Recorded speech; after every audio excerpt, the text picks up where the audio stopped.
हो गया। नमस्कार दोस्तों, लर्निंग हम में आपका स्वागत है। मैं राधे अमन आपको पढ़ा रहा हूँ घटना चक्र, जिसमें चल रहा है वैदिक काल। हम लोगों ने उसमें से 1 से 30 क्वेश्चन कर चुके हैं। उसके बाद के क्वेश्चनों को हम आज देखते हैं। चलिए देखते हैं क्वेश्चनों को।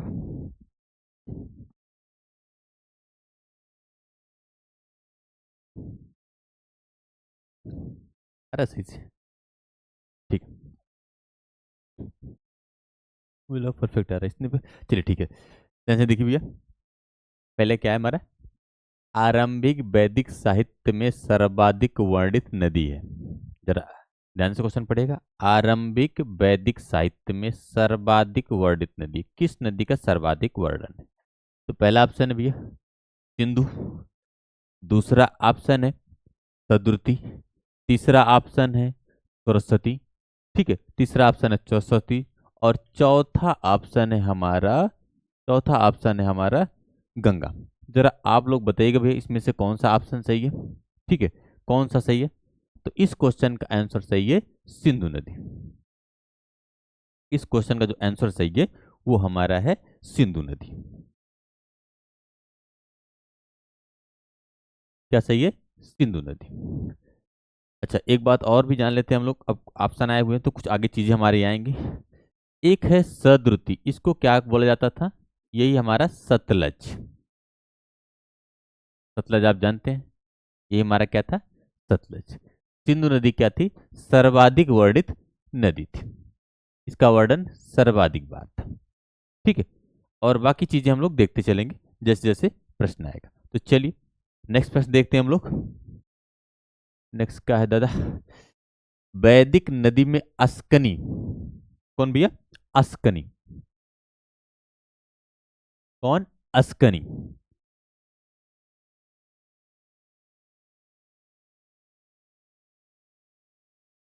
कौन? अस्कनी। ठीक है, की पहचान निम्नलिखित नदियों में से किस एक के साथ की जाती है? ब्यास, पहला ऑप्शन क्या भैया? ब्यास, दूसरा राबी, तीसरा चिनाब, चौथा झेलम। तो अस्कनी की पहचान चिनाब के रूप में की जाती है। ब्यास, राबी और झेलम, इन सब की पहचान किन किन रूपों में की जाती है, जरा आप बताइए। ठीक है, ब्यास की बताइए। ठीक है, और झेलम की बताइए। ठीक है, ये आप लोग बताइएगा। हम नेक्स्ट अभी कुछ देर बाद वापस आते हैं। चलिए, तो अस्कनी की पहचान फिलहाल चिनाब, अस्कनी चिनाब, अस्कनी चिनाब, इसको आप ध्यान रखिएगा। चलिए नेक्स्ट क्वेश्चन में चलते हैं। कौन सा? अरे के बाद फिर कौन सा था? तो 32 के बाद 33 आएगा। ऋग्वेद में निम्नलिखित में से किन नदियों का उल्लेख अफगानिस्तान के साथ आर्यों के संबंध का सूचक है? अब बताइए भैया। अस्कनी, ये तो चिनाब था, इसीलिए हम कहते हैं हम बार बार बताते चलेंगे। अस्कनी, चिनाब कन्फर्म, पारसुडी, रावी। ठीक है, अ, और आ गई बिपाशा।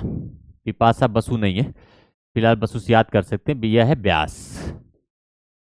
ये कौन सी है? ये है ब्यास। ठीक है, और सदुर्ती, ये कौन सी है? सतलज। ये क्या है? सतलज। इसको आप याद रखिएगा। अब एक ही ऑप्शन बच रहा है, कुबा और कुर्रम। देखिए भैया, ऋग्वेद में निम्नलिखित में से किन नदियों का उल्लेख अफगानिस्तान के साथ आर्यों का संबंध का सूचक है? देखिए भाई, ब- देखिए बात ऐसी थी कि अफगानिस्तान की एक नदी थी जिसका नाम था, हम कहते हैं कुबा। क्या था? कुबा। ठीक है, एक थी क्रूमू था, एक था हमारा गोमल, और एक थी हमारी स्वात। ठीक है, इन नदियों की पहचान कहाँ की गई है? अफगानिस्तान में। कहाँ की गई भैया? अफगानिस्तान में। कहीं से फायदा क्या हुआ? पहचान तो कर लिया, लेकिन बताओ फायदा क्या हुआ? इससे फायदा ये हुआ इस बात की जानकारी मिल गई कि ऋग्वेद में अगर इसका वर्णन है तो इसका मतलब कि जो आर्य लोग हमारे यहाँ यानी भारत में आए वो क्या ईरान के रास्ते से होकर के अफगानिस्तान में आए थे। उसके बाद इधर की ओर उन्होंने क्या किया था, प्रवेश किया था। ठीक है, तो इसी बात का ये बिल्कुल स्पष्ट प्रमाण है कि ऋग्वेद में जो नदी का उल्लेख है कुभा, कुरुमु, गोमल, स्वात, ये अफगानिस्तान में उल्लेख है। ठीक है, ऋग्वेद में उल्लेख है और ये स्थान कहाँ है, अफगानिस्तान में। अगर अफगानिस्तान में तो इस बात का स्पष्ट प्रमाण है कि ये लोग क्या है, ईरान से होकर भारत में आए।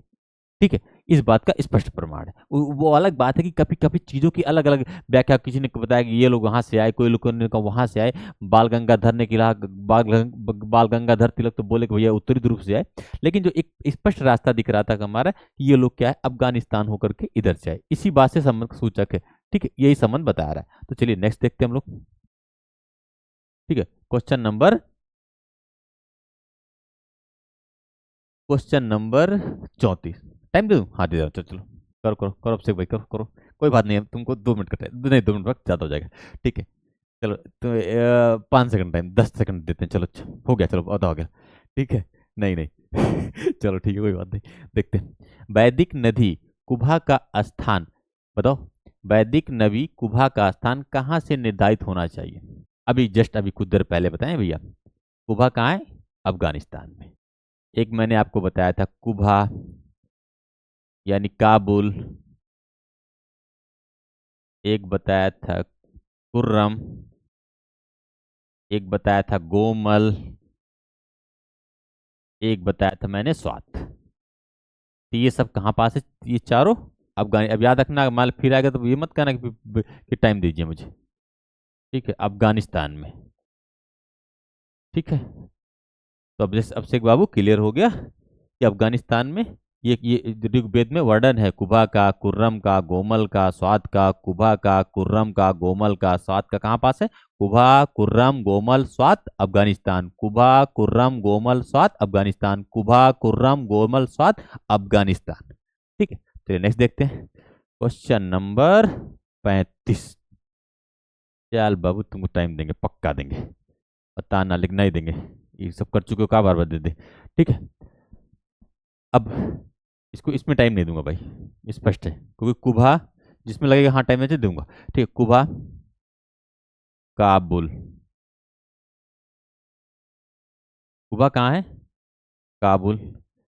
अभी कुछ देर पहले मैंने बताया था पारुसड़ी राबी, पारुसड़ी राबी, याद रखना, पारुसड़ी राबी, पारुसड़ी राबी।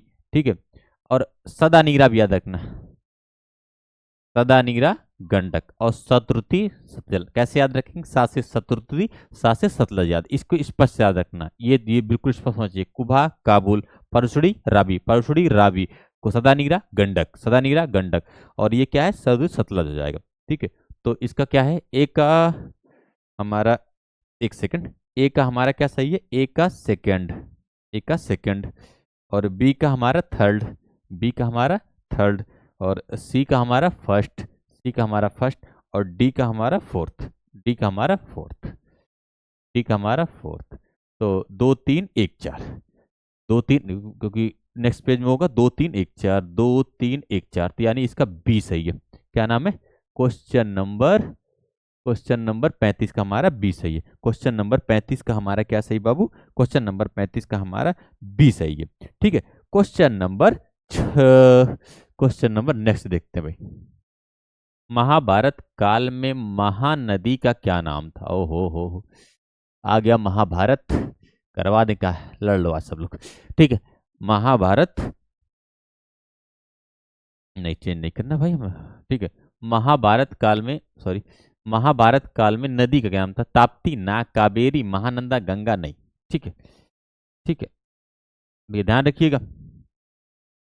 महाभारत काल में, महाभारत काल में जो महानदी का नाम था, जरा बताओ तो। चित्रोत, क्या नाम था महाभारत काल में, उस नदी का क्या नाम था, जरा बताइए तो भैया। चित्रोत पला था। क्या था, चित्रोत पला था। ठीक है, क्या नाम था, चित्रोत्पला था। इसको याद रखिएगा, यानी इसमें से कोई सही नहीं है, यानी नहीं, सॉरी, इसमें से क्या यही सही है। ठीक है, महाभारत काल में जो महानदी का नाम था वो क्या था? चित्रोत्पला। याद रखना, महाभारत में नदी का क्या नाम था? चित्रोत्पला। ध्यान रखिएगा, ये ऐसी की ऐसी बुक है कि हर हर बड़ी बड़ी कंपटीशन इसमें समाहित है। आईएएस, पीसीएस, बीपीएससी, ठीक है, एमपीपीसीएस, आरओ, एआरओ सब समाहित हैं, सबका कलेक्शन है ये बुक। इससे बाहर क्वेश्चन जाने की संभावना बहुत कम रहती है, क्योंकि जाएगा तो इसी इसी के आसपास ही जाने का प्रयास करता। गया तो भी सबके ले गया, तुम्हें स्पेशल नहीं आओगे उसमें, ठीक है। ध्यान रखिएगा, महानदी काल में, ठीक है, महाभारत काल में महानदी का नाम था चित्रोत्पला। चलो नेक्स्ट, नेक्स्ट, ठीक है, चलो नेक्स्ट बताओ। वायु पुराण में महानदी का पौराणिक नाम कल बोलो भाई अभिषेक। अब इसको तुम बता दोगे पक्का है, ठीक है, बताइए। वायु पुराण में पूछा इस बार, महाभारत में नहीं पूछा बाबू। किसने पूछा है? वायु पुराण में। चलो बताओ, वायु पुराण में क्या नाम था? देखिए भाई, मैं बता दे रहा हूँ, यहाँ तो आप यही मारोगे, लेकिन ये महाभारत में बोला गया है। इसका नाम महाभारत में ऐसा है। क्या था? इसका नाम महाभारत में ऐसा है, बिल्कुल, इसलिए ये नहीं होगा। उसके बाद फिर क्या है? ठीक है, चलो ठीक है, ये था नीलोत्पला था। वायु पुराण में क्या था? नीलोत्पला। वायु पुराण में क्या है? नीलोत्पला। ध्यान रखिएगा, महाभारत में महानदी का नाम क्या था? चित्रोत्पला। महाभारत में महानदी का क्या नाम था? चित्रोत्पला। लेकिन भैया वायु पुराण में क्या था? नीलोत्पला। इसको आप ध्यान रखिएगा। बाकी ऑप्शन हमारे किसी काम के नहीं है, आगे हम लोग देखते हैं। चलिए नेक्स्ट, ये कब पूछा गया था? ये पूछा गया था छत्तीसगढ़ पीसीएस 2022 में। अब बताइए, निम्नलिखित में से कौन सा, निम्नलिखित में से कौन सा उत्तर वैदिक निम्नलिखित में से कौन सा उत्तर वैदिक काल में प्रचलित नहीं था? उत्तर वैदिक काल में क्या प्रचलित नहीं था? जरा पढ़ लो एक बार। धर्म, अर्थ, काम, मोक्ष। धर्म, अर्थ, काम, मोक्ष। ब्राह्मण, क्षत्रिय, वैश्य, शूद्र, ठीक है। और ब्रह्मचर्य, गृहस्थ, वानप्रस्थ, संन्यास, इंद्र, सूर्य, रुद्र और मार्य। डी ऑप्शन, ठीक है। जरा आप लोग बताइए, इसमें से क्या प्रचलित नहीं था? जरा बताओ, ठीक है, सॉरी, क्या प्रचलित था, बताइए। तो भैया देखिए, एक बात तो आपको मैं स्पष्ट बता दे रहा हूं कि उत्तर वैदिक काल, ठीक है, ये कब से, इसका टाइमिंग क्या है? 1000 बीसी से 600 बीसी, ये टाइम है। और आपको पता है कि इसके पहले ऋग्वैदिक काल था। तो ऋग्वैदिक काल में एक बात तो स्पष्ट आ चुकी थी, ऋग्वेद के 10वें मंडल में ब्राह्मण, क्षत्रिय, वैश्य, शूद्र, ये कहा गया था 10वें मंडल में, तो ये तो बिल्कुल नहीं होगा, ठीक है। आप बताओ क्या हो सकता है? इंद्र, सूर्य, मारुति सब तो देवता थे, ठीक है, ये भी, ये पहले से चले आ रहे हैं। तो एक एक इसका ये क्या, ए सही है, धर्म, अर्थ, काम और मोक्ष सही है, और ये दूसरा क्या सही है? ब्रह्मचर्य, गृहस्थ, ये आश्रम सही है। अच्छा, जरा इस बताओ, इसका वर्णन कहाँ मिलता है मुझे, किस उपनिषद में मिलता है? जरा बताओ, ठीक, इसका वर्णन मुझे किस उपनिषद में मिलता है, बताइए। हाँ चलो, अभी तक था चैलेंज कर रहे थे हमको, चलो बताओ किस उपनिषद में मिलता है, बताओ। अभी पढ़ चुके हो, ब्राह्मण, क्षत्रिय, सॉरी, ब्रह्मचर्य, गृहस्थ, वानप्रस्थ, संन्यास। देखिए एक उपनिषद है जाबालो उपनिषद, क्या था बाबू? जाबालोपनिषद, ठीक है, जाबालो उपनिषद था, ठीक, उसमें इसकी चर्चा है, ठीक है। ब्रह्मचर्य 0 से 25 ब्रह्मचर्य हो गया, उसके बाद फिर 25 से 50 हमारा गृहस्थ हो गया, फिर 50 से 75 हमारा ये वानप्रस्थ हो गया, फिर 75 के बाद अब हमारा संन्यास हो गया। उस 100 साल में डिवाइड कर लिया गया था जवालो उपनिषद में। क्या कौन सा उपनिषद बाबू? जवालो उपनिषद में, बिल्कुल आप ध्यान रखिएगा। हाँ ठीक है, हम राइटिंग सुधार ले रहे हैं, तुम बस, लेकिन लेकिन हम राइटिंग हमारे काम नहीं आएगी। आप सिर्फ इतना याद रखो कि ये जो हमारा ये वर्णन है ब्रह्मचर्य, ग्रस्त और वानप्रस्थ, ये किस किस उपनिषद में? जाबालो उपनिषद में। किस उपनिषद में? जाबालो उपनिषद में। ये अब आप ध्यान रखिएगा, ठीक, हम सुधार ले रहे हैं, घबराओ मत, ठीक है। हम बिल्कुल, मैं अपनी अपनी कमियां तुरंत एक्सेप्ट कर लेता हूँ, कोई बात नहीं, ठीक है। चलिए आगे देखते हैं, ठीक है, नेक्स्ट देखते हैं। Question number 39। अब बताओ, अभी तो आया था भैया ब्रह्म, ठीक है, चारों आश्रम अभी आए हुए थे। पहला पहला भैया अभी जस्ट कुछ देर पहले आया था। पहला था हमारा ब्रह्मचर्य, फिर हमारा गृहस्थ, फिर हमारा वानप्रस्थ और संन्यास। ये इन सभी का वर्णन अभी जस्ट पहले मैंने बताया था, कहाँ पास आया था, जाबालोपनिषद में। आप सुंदर लिख दे रहे हैं, जाबालोपनिषद।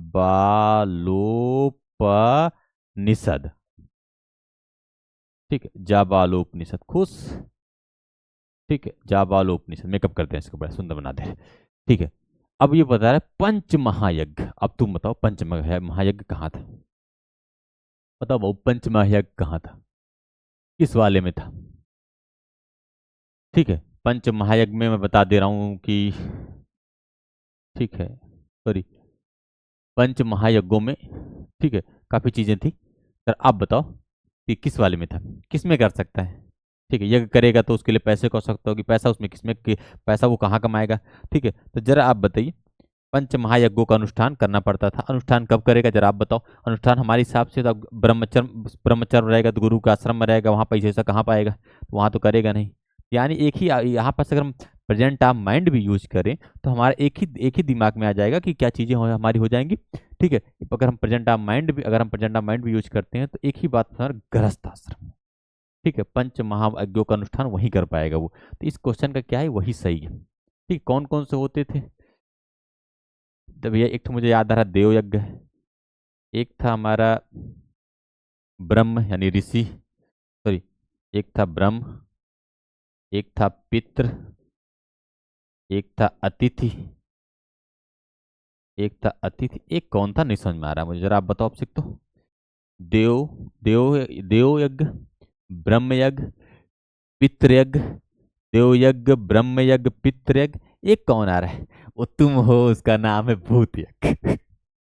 उसका नाम क्या है? भूत यज्ञ। इसीलिए बता रहे साले भूत जैसे बैठ के बन के बैठे हुए हो। ठीक है, उसका क्या नाम है? भूत यज्ञ। क्लियर है? ठीक है, नहीं मजाक करो मैं। ठीक है, वो देव यज्ञ, ब्रह्म यज्ञ, पितृ और अतिथि और भूत यज्ञ, ये चार याद रखिएगा। कहाँ करता था? उसका नाम है गृहस्थ आश्रम में। ठीक है, ब्रह्मचर्य आश्रम में, गुरु के आश्रम में जाया करता था, वहां रहा करता था। ठीक है, वो शिक्षा दीक्षा लिया करता था, उसके बाद आता था शादी ब्याह करता था, पैसा यहाँ कमाता था, फिर वानप्रस्थ आश्रम समाज के कुछ कार्यों को देखता था, संन्यास सब कुछ छोड़ छाड़ के निकल जाया करता था। ठीक है, तो नेक्स्ट हम लोग क्वेश्चन देखते हैं, क्वेश्चन नंबर हमारा 40। ये क्वेश्चन बहुत अच्छा था, छोटा करते हैं, दिख रहा है? दिख रहा है स्क्रीन पे? किसी की शिकायत ना पड़े भाई।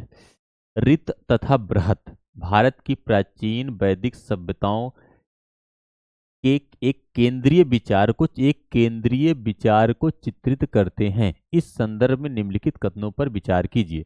धर्म व्यक्ति के दायित्वों एवं स्वयं तथा दूसरे के प्रति कर्तव्यों का नहीं, नहीं, धर्म क्या करता था? धर्म व्यक्ति के दायित्वों एवं स्वयं तथा दूसरों के प्रति व्यक्तिगत कर्तव्यों की संकल्पना था। ऋतु मूलभूत नैतिक विधान था जो सृष्टि और उसमें अंतर्निहित सारे तत्वों की क्रियाकलापों में संचालित करता था। देखिए धर्म, देखिए धर्म होता है, शब्द है धा, धा का मतलब धारण होता है। धर्म क्या करता था? व्यक्ति को दायित्व बताता है।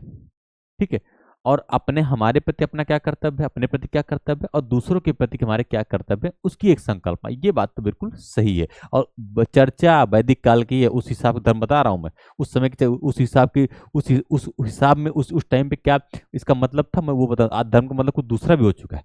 ठीक है, तो ये तो पहला तो बिल्कुल सही है कि धर्म क्या था। अब व्यक्ति का दायित्व तो क्या है, अपने प्रति और दूसरों के प्रति। ठीक है, क्या कर्तव्य, उसकी चर्चा थी। ठीक है, फिर आता है एक रित, एक आता है रित। धर्म हो गया और रित। रित में, हाँ बिल्कुल भैया, रित में नैतिक विधान था, बिल्कुल। उसमें सृष्टि और सृष्टि तथा उसमें निहित सारे तत्व के क्रियाकलापों को संचालित करता था। हाँ, ये बिल्कुल सही है। तो क्वेश्चन नंबर 40 का एक और दो सही है। क्वेश्चन नंबर 40 का एक और दो सही है। ठीक है, और एक देवता थे जिनका नाम था वरुण। ठीक है, उन्हीं को भैया नैतिकता का प्रधान माना जाता था। ठीक है, तो एक देवता का नाम याद रखिएगा जिनका नाम था वरुण। इन्हीं को ऋतस्य गोपा भी कहते हैं। ऋतस्य, इन्हीं को ऋतस्य गोपा भी कहता था। ठीक है, नैतिकता के देवता यही थे, नैतिकता सबका पाठ पढ़ाने का मेन काम इन्हीं का था। ठीक है, किनका किनका क्या नाम था? ऋतस्य गोपा, नैतिक व्यवस्था का प्रधान थे ये क्या थे? ये नैतिक व्यवस्था के प्रधान थे। तो याद रखना आपसे बाबू, धर्म का मतलब होता है धारण करना, और उस टाइम की बात की मैं चर्चा कर रहा हूँ कि ठीक है, धर्म क्या था? व्यक्ति के एक दायित्व और स्वयं तथा दूसरे के प्रति क्या करता है उसकी एक संकल्पना थी। और अगर बात करूं मैं रित की, तो रित क्या था? नैतिक विधि विधान था। ठीक है, नैतिक विधान, भौतिक चीजें कैसी चलेंगी, समाज चीजें कैसी होंगी, इस चीज की चर्चा थी। और वरुण को क्या है? नैतिकता का प्रधान माना जाता था, और इसीलिए इनको ऋतस्य गोपा कहा जाता है। एग्जाम में आता है ऋतस्य गोपा किसको कहा जाता है? वरुण के भी देवताओं की चर्चा भी नहीं कर रहे, जब प्रश्न आएगा हम चलेंगे, क्योंकि हम केवल प्रश्न ही सॉल्व कर रहे हैं। अगर हम एक साथ पढ़ाते तो वो बताते कि ये देवता है, इनका ये काम था। लेकिन अभी आप ध्यान रखिएगा, वरुण क्या थे? नैतिकता के प्रधान थे या नैतिकता के देवता थे। इनको ऋतस्य गोपा कहा जाता था। वरुण को क्या कहते थे? ऋतस्य गोपा। वरुण को क्या कहते थे? ऋतस्य गोपा। ठीक है, इतना आप क्या करिएगा, ध्यान रखिएगा। इसके बाद हम लोग क्या करते हैं, नेक्स्ट प्रश्न को देखते हैं। चलिए, अब वैदिक संस्कृत में अंतर्गत ऋत, फिर आगे बाबू, ऋत का अर्थ है प्राकृतिक नियम, प्राकृतिक नियम, कृत्रिम नियम, मानवीय नियम, सामाजिक नियम। भैया ये इस क्वेश्चन का आंसर क्या है? प्राकृतिक नियम। क्या है? प्राकृतिक नियम। ठीक है, यानी भौतिक चीज। ठीक है, और वरुण को याद रखिएगा, ऋतस्य गोपा। वरुण को याद करके रखिएगा, ऋतस्य गोपा, इसको आप याद रखिएगा। चलिए नेक्स्ट चलते हैं। ठीक है, ये क्वेश्चन नंबर 41 का हमारा क्या सही है? ए सही है। ठीक है, आगे नेक्स्ट हम लोग क्या करते हैं, क्वेश्चन नंबर 42 देखते हैं। क्या है भाई बाबू क्वेश्चन 42 में? क्या है भाई? निम्नलिखित में से किस देवताओं, निम्नलिखित में से किस वैदिक देवताओं में किन्हें उनका पुरोहित माना जाता है? भैया देवताओं का पुरोहित कौन है बताओ बाबू? अग्नि ना, अग्नि की चर्चा है ऋग्वेद में। ठीक है, अग्नि की चर्चा बहुत है देवताओं को। ठीक है, एक प्रमुख देवता थे इंद्र के बाद अग्नि की बहुत चर्चा है। उसके बाद क्या है? बृहस्पति, दौस, इंद्र। ठीक है, तो पुरोहित थे बृहस्पति। क्वेश्चन नंबर 42 का हमारा बी सही है। क्वेश्चन नंबर 42 का क्या हमारा? बी सही है। ठीक है, वैदिक देवताओं में उन्हें, वैदिक देवताओं का जो पुरोहित थे उन्हें कौन थे? बृहस्पति। कौन थे बाबू? बृहस्पति थे। ठीक, अब दिख रहा होगा कौन थे? बृहस्पति थे। तो क्वेश्चन नंबर 42 में क्या थे? हम जो थे दो। ठीक है, बृहस्पति को वैदिक देवताओं का पुरोहित माना जाता है, बृहस्पति को वैदिक देवताओं का पुरोहित माना जाता है। रट डालिए, कोई बात नहीं। ठीक है, ये घटना चक्र ऐसी किताब अगर रट गई तो बहुत सारे आराम से हो जाते हैं सारे एग्जाम। ठीक, कोई टेंशन नहीं, रटना घटना चक्र में याद करना है किसी भी कीमत पे करना है। ठीक है, एक एक प्रश्न को शोध कर डालेंगे हम लोग। ठीक है, नेक्स्ट देखते हैं। निम्नलिखित में से वह ब्रह्मवादिनी जिन्हें कुछ वेद मंत्रों की रचना की थी। भाई देखिए भाई, वैदिक काल में ज्यादातर जो वेद मंत्र हैं वो ऋषि मुनियों को द्वारा लिखे, लेकिन उस टाइम पे कुछ विदुषी महिलाएं भी थी, आज भी हैं, भविष्य में भी रहेंगी। ठीक है, जो क्या है, हमारी हमारी व्यवस्थाओं में काफी महत्वपूर्ण सहयोग देती थी। ठीक है, तो उसमें काफी, फिलहाल एक आध दो का नाम बता दे रहा हूँ, एक आध दो जितने आधार सबको बता दे रहा हूँ।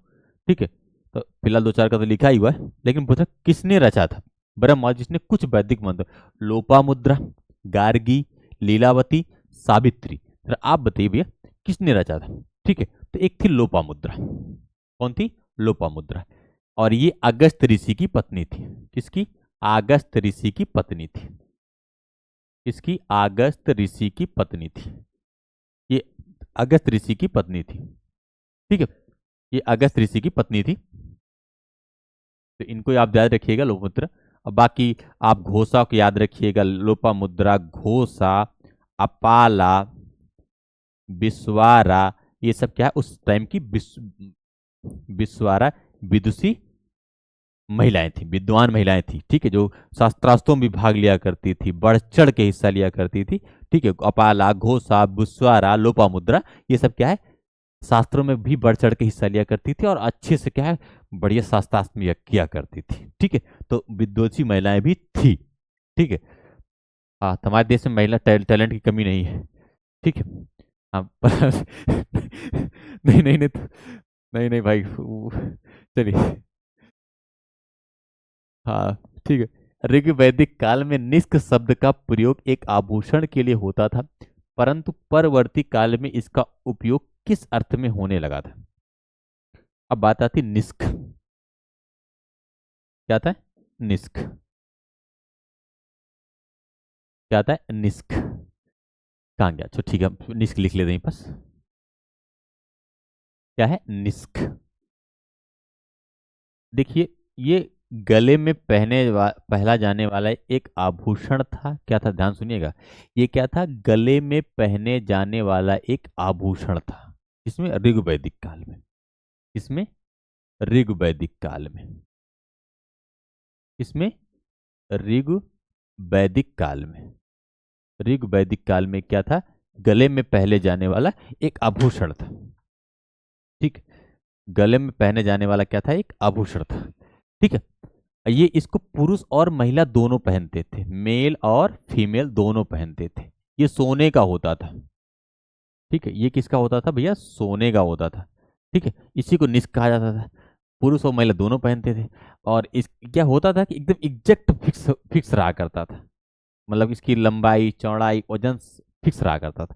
तो बाद में इसी को क्या किया, लेन देन के रूप में उपयोग करने लगे। एक प्रकार से कहें सिक्कों के रूप में इसका उपयोग करने लगे। आप समझ रहे हैं ना हमारी बात को, क्योंकि इसकी लंबाई भी फिक्स थी, चौड़ाई भी फिक्स थी, फिक्स रहता था, हाँ ये दे दो हम ये ले लें, ये दे दो हम ये ले लेते हैं, ठीक है आप ये दे दो हम। तो एक प्रकार से ये आदान प्रदान का साधन बाद में बन गया था। ठीक है, लेकिन पहले क्या था, ये गले में पहना जाने वाला एक आभूषण था। कहाँ पाया जाता था, गले में, गले में पहना जाने वाला आभूषण था ये। ठीक है, गले में पहना जाने वाला क्या था, आभूषण था। इसको आप ध्यान रखिएगा। ठीक है, तो चलते हैं भाई। ठीक है, तो नेक्स्ट देखते हैं। तो इस क्वेश्चन का याद क्या, सिक्का। क्वेश्चन नंबर 44 का, क्वेश्चन नंबर 44 का हमारा, क्वेश्चन नंबर 44 का हमारा क्या सही है भैया, क्वेश्चन नंबर 44 का हमारा डी सही है। ठीक है, अब हम लोग नेक्स्ट देखते हैं क्वेश्चन को। क्वेश्चन नंबर नेक्स्ट देखते हैं। ऋग्वैदिक काल में निष्क किस अंग, ऋग्वैदिक काल में निष्क, देखिए फिर आ गया है, क्या है, फिर आ गया। ऋग्वैदिक काल में निष्क किस अंग का आभूषण था। अभी कुछ देर मैंने बताया था कि ऋग्वैदिक काल में ये आभूषण क्या था, गले का था। ठीक है, और इसको क्या है, मेल और फीमेल दोनों पहना करते थे। उसके बाद में ये क्या, सोने का था। ठीक है, ये क्या था, सोने का था। साथ में इसकी लंबाई भी फिक्स थी, चौड़ाई भी फिक्स थी, वजन भी फिक्स था। तो इसीलिए क्या है, एक एक एक फिक्स मानक था। इसलिए क्या है, इसका हम लोग बाद में क्या करें, आदान प्रदान में यूज करने लगे। ठीक है, यानी सिक्कों के रूप में प्रयोग करने के, इतना इससे हमारा सॉरी आदान आदान और प्रदान का, ठीक है, आदान और प्रदान के रूप में उपयोग करने लगे, यानी सिक्कों के रूप में इसका उपयोग हम लोग करने लगे थे। इसको आप बिल्कुल ध्यान रखिएगा। ठीक है, ये एक साधन बन गया था बाद में। ठीक है, तो किसका था, गले का, किसका था, गले का। क्वेश्चन नंबर, अब हम लोग देखते हैं क्वेश्चन नंबर सी। प्राचीन भारत में निशाका जाने जाते थे स्वर्णाभूषण, गायें, तांबे के सिक्के या चांदी के सिक्के। निशाका, अभी कुछ देर पहले वही है, निष्क निशाका, बात सब एक ही है। ठीक है, ये क्वेश्चन नंबर 46 का क्या था, हमारा ए था। ठीक है, क्वेश्चन नंबर 46 का क्या था, अभी वो निष्क और निशाका, इसलिए टाइम नहीं देंगे, सेम वही सब क्या है, निष्क निशाका, ये सब एक ही बात है। क्वेश्चन नंबर हम लोग देख रहे हैं। अब बात आती है बोगच कोई। ठीक है, ये इस प्रश्न को आप ध्यान से देखिएगा, बोगच कोई, बोगच कोई। ठीक है, बोगच कोई लिखा हुआ है। ठीक है, बोगच कोई महत्वपूर्ण है क्योंकि यह, ठीक है, पहली बात इसके सारे ऑप्शन देखिएगा, इसको ध्यान से देखिएगा, बाकी सब वन लाइनर थे, इसको ध्यान से देखिएगा। ये क्या था बाबू, यह मध्य एशिया एवं तिब्बत के मध्य एक महत्वपूर्ण व्यापारिक केंद्र था।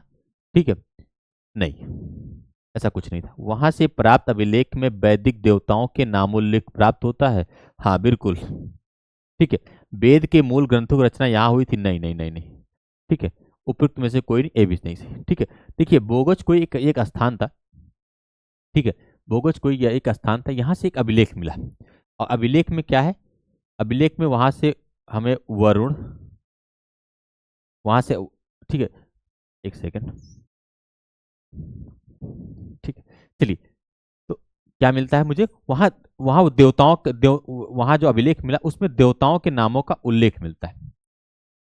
ठीक है, और ये कहाँ इलाका था, ईरान में था। ये कहाँ था, ईरान में था। ठीक है, ये कहाँ पास था, ईरान में था। ठीक है, तो आप इसको ध्यान रखिएगा। ये बोगज को इसीलिए महत्वपूर्ण है क्योंकि वहां पास इंद्र, वरुण, मित्र और नासत्य, ये तीन देवताओं का उल्लेख है। किसका, इंद्र महोदय का। किसका उल्लेख है, इंद्र का। ठीक है, वरुण का, जिन्हें ऋतस गोपा कहते हैं, वरुण का। ठीक है, मित्र का वर्णन है, और एक और है नासत्य, इनका वर्णन है। तो आप ध्यान रखिएगा, 4 का वर्णन इंद्र, वरुण, मित्र, कहाँ पास है? बोगज कोई में। इलाका कौन सा है? ईरान का इलाका है। इलाका कौन सा है बाबू? ईरान का इलाका है। और इससे ये ज्ञात होता है कि जो आर्य हमारे देश में आए थे ईरान से होकर ही भारत आए थे। इससे क्या ज्ञात होता है? जो आर्य हमारे यहाँ आए थे ईरान से ही होकर हमारे यहाँ भारत आए थे। ठीक है, तो इसको ध्यान रखिएगा। बोगज कोई क्या है? यहाँ से एक अभिलेख मिला है। इस क्वेश्चन का ये क्या है? बिल्कुल सही ऑप्शन है। ठीक है, चलिए नेक्स्ट देखते हैं हम लोग। अब क्या, निम्नलिखित अभिलेखों में से कौन सा ईरान से भारत में आर्यों के आने की सूचना देता है? भैया अभी कुछ देर पहले बोगज कोई। ठीक है, क्योंकि वहां से जो अभिलेख मिला उसमें हमें इंद्र इंद्र इंद्र की चर्चा मिलती है, वरुण की चर्चा मिलती है। ठीक है, उसके बाद हमारे मित्र एक देवता हुआ करते उनकी चर्चा मिलती है, और एक नासत्य हुआ करते तो उनकी चर्चा मिलती है। ठीक है, इन सभी की क्या है? ये बोगज कोई में, ठीक है, ये क्या है? बोगज कोई में इसकी क्या है? हमें चर्चा प्राप्त होती है। तो इसको आप ध्यान रखिएगा। क्या है? इसको आप ध्यान रखिएगा। ठीक है, तो इस यही बात सूचना है कि भैया वो लोग क्या थे? ईरान से होते हुए भारत आए थे। ठीक है, ये प्रमाण मिलता है कि ये लोग उधर से ही आए थे। ठीक है, चलिए नेक्स्ट देखते हैं हम लोग। जूनागढ़ आप जानते हैं, मानसेरा, शहबाजगढ़ी, ये सब क्या अभिलेख है, लेकिन ये हम लोग पढ़ेंगे जब मौर्य काल उस टाइम पे देखा जाएगा। अब आती 14वीं सदी में ईसा पूर्व में एक अभिलेख जिसमें वैदिक देवताओं का वर्णन। 14वीं सदी के ईसा पूर्व का एक अभिलेख जिसमें वैदिक देवताओं का वर्णन है प्राप्त हुआ है। अभी वही सेम क्वेश्चन है बोगज कोई। कौन कौन से देवता थे उसमें? कौन वर्णन है?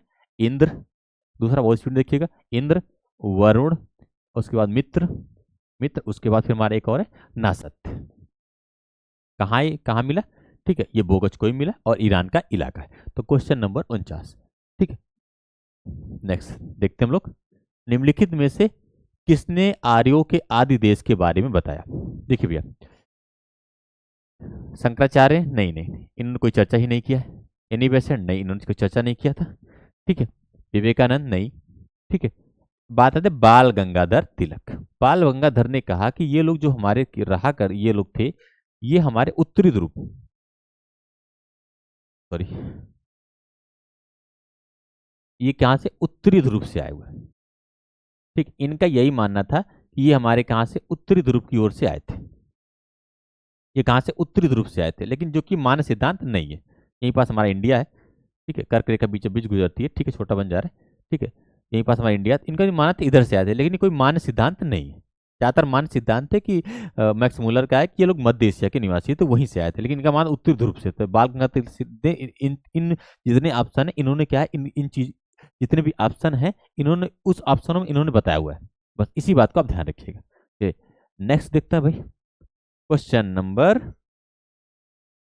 किस ग्रंथ में पुरुष मेघ का उल्लेख हुआ है? देखिए, पुरुष मेघ का उल्लेख तो पहली बात तो अगर हम आपसे सीधी सीधी चर्चा करें तो यजुर्वेद में हुआ है। इसमें हुआ है यजुर्वेद में, और आपको पता है यजुर्वेद के बारे में अच्छे से। ठीक है, इसके इसमें एक एक कृष्ण यजुर्वेद है और एक शुक्ल यजुर्वेद है। ये भी आपको पता है, कृष्ण यजुर्वेद है, और ये आप ये भी पता है ये गद्य में है और ये पद्य में। ठीक है, ये आपको बहुत अच्छे से पता हुआ है। ठीक है, चलिए। अच्छा, शुक्ल यजुर्वेद का ब्राह्मण ग्रंथ है शतपथ। क्या है? शतपथ। और इसका क्या है? तैतरी। इसका क्या है? तैतरी। अरे मैंने इस यजुर्वेद जब पढ़ाया था मैंने कहा था यष्टि याद रखिएगा।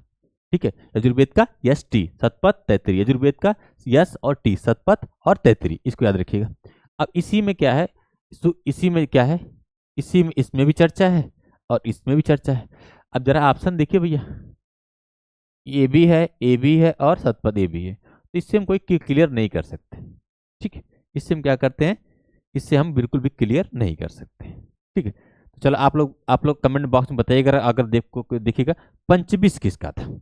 ठीक है, फिर नेक्स्ट हम लोग देखते हैं क्वेश्चन नंबर 52। शतपथ ब्राह्मण ग्रंथ में उल्लेखित राजा विदेह माधव से संबंधित ऋषि थे। ठीक है, हाँ, ये क्या थे बताइएगा? कौन था? ऋषि भरद्वाज नहीं, ऋषि वशिष्ठ नहीं, विश्वामित्र नहीं, और ये थे क्या नाम है? गौतम राहुलगढ़। राहुल गण को आप इसलिए याद रखिएगा क्योंकि उत्तर भारत, सपोज करिए ये हमारा इंडिया, सपोज करिए ये हमारा मैप है, अगर मैं इंडिया का बनाऊं आपसे, ठीक है, अगर ये मेरा मैप है इंडिया का, तो जो दक्षिण भारत का आर्यीकरण किया था, सॉरी दक्षिण उत्तर भारत और दक्षिण भारत, ठीक है, तो दक्षिण भारत का किया था अगस्त ऋषि ने, ठीक है। उत्तर भारत का किया था हमारे गौतम राहुल गढ़ ने। किसने किया था? गौतम राहुल गढ़ ने किया था, ठीक है। तो आप इसको ध्यान रखिएगा, ठीक है, ठीक है। तो चलिए नेक्स्ट, तो इस क्वेश्चन का क्या सही है हमारा? गौतम राहुल गढ़। तो राजा, फिलहाल आपको इतना ध्यान रखना, राजा विदेह के ऋषि कौन थे? गौतम राहुल गढ़। राजा विदेह के ऋषि कौन थे? गौतम राहुल गढ़। राजा विदेह माधव के ऋषि कौन थे? गौतम राहुल। आपको इतना स्पष्ट ध्यान रखना, ठीक है। चलिए नेक्स्ट देखते हैं हम लोग, क्वेश्चन नंबर 53। 53 क्या है? उत्तर वैदिक काल में निम्नलिखित में से किसको आर्यों की संस्कृति का धुर समझा जाता था? उत्तर वैदिक काल में निम्नलिखित में से किसको आर्यों की संस्कृति का धुर समझा जाता था? तो ध्यान रखिएगा, उस समय दो बहुत शक्तिशाली थे। क्वेश्चन नंबर 53 में, ठीक है, अंग मगध, नहीं उस समय नहीं थे, वो तो बाद में बहुत मजबूत हो गए थे, ठीक है। सबसे मजबूत तो बाद में अंग हुआ था, ठीक है। कोई ये कुरु और पंचाल, ठीक है। आर्यों की संस्कृति का जो जो आर्यों की संस्कृति का धुर समझा जाता था, वो कौन थे? कुरु और पंचाल। कौन थे? कुरु और पंचाल। क्वेश्चन नंबर 53 में यही सही है हमारा, ठीक है। बाद में क्या होता है कि धीरे धीरे क्या होता है, यही सब नगर बन जाते हैं, क्योंकि जब लोहे की खोज हो चुकी थी, नगरीकरण की ओर आगे बढ़ चुके थे, तो बाद में देखिए महाजनपद बने थे, तो यही सी क्या है, यही लोग आगे बढ़ चुके थे। और ध्यान रखिएगा, शुरुआत में क्या था, जो धुर थे वो कुरु और पंचाल थे, ठीक है। तो हम लोग क्या करते हैं, नेक्स्ट क्वेश्चन को देखते हैं, ठीक है। अब बात आती है गोत्र शब्द का। नेक्स्ट क्वेश्चन देखिएगा, नेक्स्ट क्वेश्चन देखिएगा, नेक्स्ट क्वेश्चन है गोत्र शब्द का। गोत्र शब्द, गोत्र शब्द का सर्वप्रथम प्रयोग हुआ था, जरा बताइए, अथर्ववेद में, ऋग्वेद में, सामवेद में, यजुर्वेद में? ठीक है, जल्दी बताइएगा, बताइए गोत्र शब्द का प्रयोग हुआ था, बताइए, ठीक है, किस में हुआ था? गोत्र शब्द का प्रयोग सबसे पहले कब हुआ था, जरा आप बताइए। 54, क्वेश्चन नंबर 54 में क्या क्या है, क्या सी, जरा बताओ किस में हुआ था? ये ऋग्वेद में हुआ था, ठीक है। अथर्ववेद में आपको पता है, जादू, टोना, टोटका, चिकित्सा, ठीक है, वशीकरण, वशीकरण, ये सब क्या है, इसकी चर्चा है, ये ध्यान रखिएगा। उसके बाद ऋग्वेद में आपको पता, देवताओं की आहुति है, क्या है? देवताओं की आहुति है, या देवताओं की आहुति है या आवाहन है, इसको ध्यान रखिएगा। सामवेद में आपको ये गायन से संबंधित है, इसको जो जग जो जिसका जो वो होता था उसे उद्गाता बोला जाता था, ठीक है। उसके बाद यजुर्वेद, बताइए यजुर्वेद किस संबंधित है? ये यज्ञ, युद्ध, यज्ञ में ही हमारे सारे कर्मकांड आ जाते हैं, तो कर्मकांड, कर्मकांड, इन सब की चर्चा कहाँ पास है? यहाँ पास है, ठीक है। तो आप इसको ध्यान रखिएगा। तो इस क्वेश्चन का क्या सही है? गोत्र शब्द ऋग्वेद में है, ठीक है। और इसमें और क्या चर्चा हुई है? एक था 10 राज्य युद्ध, एक क्या था? 10 राज्य युद्ध, ठीक है। फिलहाल आगे प्रश्न आने वाले हम देखेंगे उस वहीं पास, ठीक है। चलिए नेक्स्ट देखते हैं, क्वेश्चन नंबर 55। क्वेश्चन नंबर 55,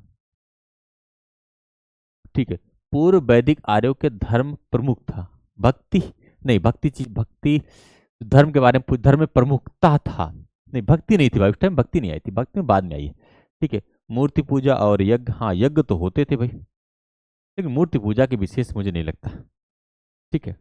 उसके बाद प्रकृति पूजा, हाँ प्रकृति पूजा हुआ करती थी, इंद्र इंद्र वरुण नक्षत्र सब क्या है, प्रकृति पूजा संबंधित थे, ठीक है। ये तो भक्ति यहाँ भी नहीं, इस क्वेश्चन का जो इस ऐसे क्वेश्चन ऐसे एलिमिनेट करके निकाले जाते हैं, ठीक है। तो चलिए इस क्वेश्चन का क्या हमारा, क्वेश्चन नंबर 55 का हमारा सी सही है, ठीक है। अब क्वेश्चन नंबर 56 देखते हैं हम लोग।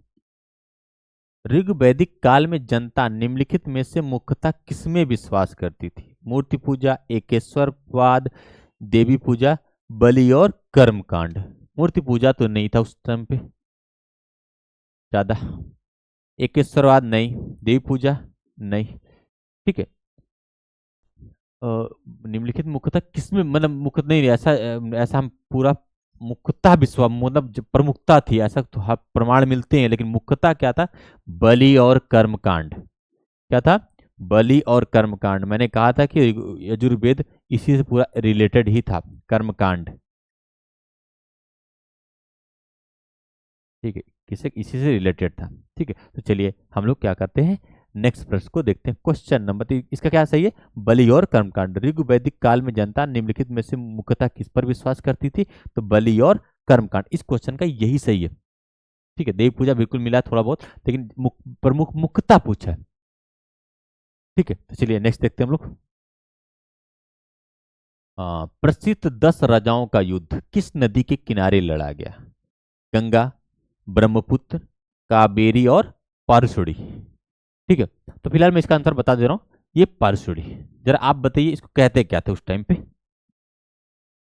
ठीक है, इसे क्या बोला जाता था, राबी नदी किनारे लड़ा गया था। किस नदी किनारे, राबी नदी किनारे। ठीक है, और इसमें क्या है, भरत कबीला जीता था इसमें। हाँ, इसमें भरत कबीला जीता था और राजा सुदास थे, वो विजयी हुए थे। वो विजयी हो गए थे। ठीक है, और हाँ, चलिए, इसका भी वर्णन किस में है, ऋग्वेद में। ठीक है, चलिए आगे हम लोग नेक्स्ट क्वेश्चन को देखते हैं। अब फिर वही क्वेश्चन है, ऋग्वेद में उल्लेखित प्रसिद्ध 10 राजाओं का युद्ध, ये बार बार आ रहा है। तो फिलहाल पारसुड़ी, ये क्या है, राबी नदी। याद रखिएगा, ये थोड़ा नाम पूछ लेता कभी कभी। ठीक है, जरा विपाशक बताओ। और अस्कनी, अस्कनी मैंने बताया था शुरुआत में, अस्कनी चिनाब। चिनाब, जरा विपाशा का बताओ। मैंने कहा था विपाशा बसु याद कर लीजिए, हीरोइन है। ठीक है, इससे आप ब्यास याद कर लीजिएगा। ठीक है, तो चलिए, इस क्वेश्चन का क्या है हमारा, सरस्वती नदी बहुत पवित्र नदी थी। बहुत पवित्र नदी थी। इसको माते तमा, इसको माते तमा कहा जाता था, माते तमा। ठीक है, इसको देवी तमा, देवी तमा, नदी तमा, ये सब क्या होता था, इसको बोला जाता था। ठीक है, न- चलिए हम लोग क्या करते हैं आगे, माते तमा, देवी तमा, नदी तमा, अगर आएगा आगे तो हम लोग देख लेंगे, क्योंकि प्रश्न है मुझे ऐसा है, बिल्कुल ऐसा है। हाँ, क्वेश्चन नंबर 59, जरा आप बताइएगा, सिंधु, सरस्वती, वितस्ता, और उसके बाद क्या है, यमुना नदी। यमुना नदी का भी वर्णन मिला हुआ है, बिल्कुल सही, लेकिन कम मिला हुआ है। ठीक है, क्योंकि ये लोग ज्यादातर उसी साइड में सीमित थे। ठीक है, तो चलिए नेक्स्ट हम लोग देखते हैं। ठीक है, माते तमा, माते तमा, देवी तमा, माते तमा, देवी तमा, नदी तमा। ठीक है, सबसे अच्छी माँ, सबसे अच्छी देवी, सबसे अच्छी नदी, इस माते देवी, सॉरी, माते तमा के सबसे अच्छी माँ होता है इसका मतलब। ठीक है, सबसे अच्छी माँ। ठीक है, बहुत पवित्र नदी थी, सबसे अच्छी माँ, सबसे अच्छी देवी। ठीक है, और उसके बाद क्या था, सबसे अच्छी नदी, तो ये इसकी क्या नाम था, सरस्वती, वितस्ता। ठीक है, और यमुना, इनका वर्ड, इसका वर्णन भी आया था 3 बार। ठीक है, वितस्ता किसका, जरा आप लोग बताइएगा, तो हम कई बार बता चुके हैं। अच्छा, फिर कह रहा है, उस जनजाति का नाम बताइए जो ऋग्वैदिक आर्यों के पंचजन से संबंधित नहीं है। जरा आप बताइए, ये बहुत अच्छा प्रश्न था। यदु, पुरु, तुर्वस, किकट। ठीक है, तो मुझे फिलहाल तो मुझे याद है कि पंचजन से संबंधित नहीं है, मुझे फिलहाल तो पांचों मुझे याद है। जरा आप लोग बताइए कि कौन सा नहीं। यदु तो था, मैं किकट नहीं था मुझे। ठीक है, यदु, पुरु, तुर्वस, एक था अनु, एक था अनु, एक मुझे नहीं याद आ रहा है। ठीक है, शायद द्रुहु ऐसे कुछ करके था, शायद द्रुहु, या क्या नाम है उसका, क्या नाम है उसका, अ, द्रुहु ऐसे कुछ था, ध्रुव, यू ऐसे कुछ था। ठीक है, तो ये तो था यदु, पुरु, तुर्वस, अनु और ध्रुव। ठीक है, इसे सही से लिख दे रहा हूँ फिलहाल, अगर आप ये, ठीक है, दु, आ और यू, ऐसे था। ठीक है, इसका तो था बिल्कुल सही। नेक्स्ट देखते हैं हम लोग, यदु भी था, पुरु भी था, तुर्वस भी था, और उसके बाद फिर क्या है हमारा, कीकट, कीकट का वर्णन नहीं था। नेक्स्ट हम लोग देखते हैं, क्वेश्चन नंबर प्राचीन काल में आर्यों के जीविका अर्जन का मुख्य साधन था। ठीक है, तो ज्यादातर भैया देखिए कृषि और पशुपालन, क्योंकि बाद में फिर उद्योग आ गए तो कोई बात नहीं, लेकिन ज्यादातर हम क्या करें, कृषि और पशुपालन। ठीक है, व्यापार उतना नहीं था उस टाइम पे, क्योंकि व्यापार की शुरुआत बाद में होती है थोड़ा सा उतने लेकिन जो मुख्यतः मुख्य साधन था वो हमारा कृषि था। आज भी हमारा देखो देश कितना मुख्यतः कृषि पर आधारित है। ठीक है, तो ये क्या था, कृषि था मुख्यतः हमारा। अगर मुख्यतः पूछा जाए तो कृषि, बाकी व्यापार भी होता था और भी चीजें होती थी, लेकिन मुख्यतः हमारा यही था। ठीक है, फिर नेक्स्ट देखते हैं। ऋग्वेद में उल्लेखित यो शब्द किसकी किस कृषि उत्पाद हेतु प्रयुक्त किया गया है? जौ, चना, चावल, चावल, बताइएगा। ठीक है, ये किसके लिए किया गया है? जौ के लिए। जरा आप लोग बताइए चावल को क्या कहते थे उस टाइम पे, गेहूं को क्या कहते थे? ठीक है, चलिए, तो इस ये क्या है, इस प्रकार से क्वेश्चन नंबर 62 क्या होता है, समाप्त होता है। ठीक है, नेक्स्ट प्रश्न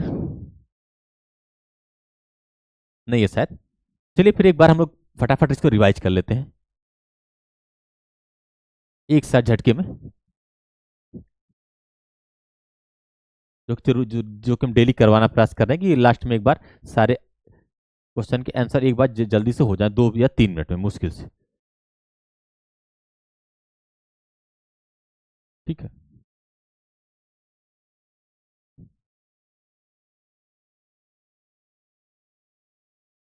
चलिए पहला क्वेश्चन है, आरंभिक वैदिक साहित्य में सर्वाधिक वर्णित नदी ये तो कौन थी? सिंधु। ठीक है, नेक्स्ट देखते हैं। वैदिक साहित्य, वैदिक नदी अस्कनी, अस्कनी चिनाब। ठीक है, अस्कनी क्या है? चिनाब। नेक्स्ट देखते हैं हम लोग, ऋग्वेद में निम्नलिखित में किन नदियों का उल्लेख अफगानिस्तान में दिया? अफगानिस्तान में कुबा, कुर्रम, गोमल और स्वात। ठीक है, उसका नेक्स्ट देखते हैं, वैदिक नदी कुबा का स्थान कहाँ निर्धारित किया होना चाहिए? ठीक है, अफगानिस्तान में। ठीक है, नेक्स्ट देखते हैं हम लोग। ठीक है, कुबा, काबुल, पारसुणी, रावी और सदानीरा, गंडक और सरस्वती, सतलज। नेक्स्ट देखते हैं हम लोग, महाभारत काल में महानदी का नाम था भैया, देखिए फिलहाल आपको मैंने बताया था कुछ नहीं था, चित्रोत्पला था। ठीक है, उसका फिर मैंने बताया था वायु पुराण में क्या नाम था? नीलोत्पला। ठीक है, ये महाभारत में था। ठीक है, चलिए नेक्स्ट देखते हैं हम लोग,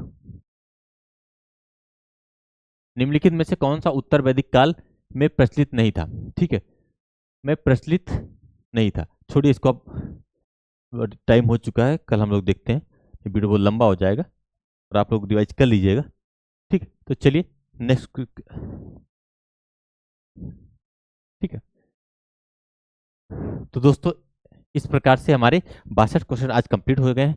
कल हम प्रयास करेंगे इस चैप्टर को पूरा कंप्लीट कर दें, क्योंकि हमें क्या है अगले, अब मेन टॉपिक हमारा जो सबसे अधिक पूछा जाता है अब शुरू हो चुका है, इसलिए अब पूरी फुल ऊर्जा के साथ हमें क्या करना है, फोकस करना है। क्योंकि जो शुरुआती दो चैप्टर थे उससे प्रश्न बहुत कम आते हैं या ना के बराबर आते हैं, लेकिन अब वैदिक काल, बौद्ध धर्म, जैन धर्म, शैव, मौर्य, गुप्त काल, गुप्तोत्तर काल, उसके बाद फिर हम अब बाकी जो फिर अब बाकी और जो टॉपिक्स हैं वो छोटे छोटे राज्यों काफी पूछे जाते हैं। अब हमारा मेन टॉपिक अब शुरू हो चुका है, तो ध्यान रखिए अब हमें फुल फोकस पे एकदम अच्छे से क्या है, एकदम अच्छे एक एक लाइन टू लाइन क्लियर करके रखना है, पूरी घटना अच्छे से कंप्लीट रखना है। ठीक है, तो दोस्तों आज मेरा इस तरह से ये टॉपिक होता है, क्या नाम है, 62 क्वेश्चन होता है कंप्लीट। इसके बाद हम क्या मिलते हैं आपको नेक्स्ट लेक्चर में। ठीक है, तब तक के लिए नमस्कार, और आप मेरे चैनल को थोड़ा सा सहयोग और प्यार दीजिए। धन्यवाद।